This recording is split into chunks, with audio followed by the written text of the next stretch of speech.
Magandang hapon mga Chikilabs na beshi ko at sa mga beshi kong expired. For this afternoon video, magluluto tayo ng merienda. Ito ay ang lumpiang tikoy. Ito nga pala yung gusto kong luto nito. Siyempre ito ang mga kailangan, lumpia wrapper, tikoy na ang flavor ay ube, siyempre dapat may cheese. And then after nan, ibabalot na natin. Napakasimple lang yan. Sundan nyo lang ang step by step. Gayatin nyo lang ng pahaba ang tikoy at ang cheese. Wala na kayong dadagdag na panlasa dyan ha mga Chikilabs. Ibabalot nyo lang yan sa lumpia wrapper. Tapos ipiprito. Para masarap, i-golden brown ninyo para sobrang crunchy-crunchy.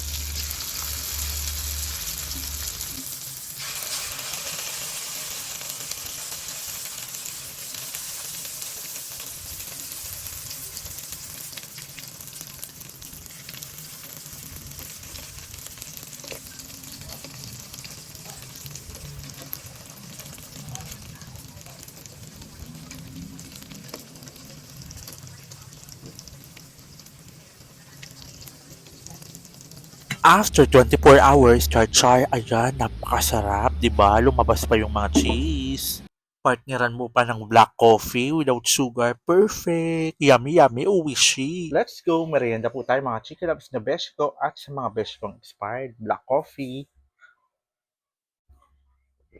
without sugar.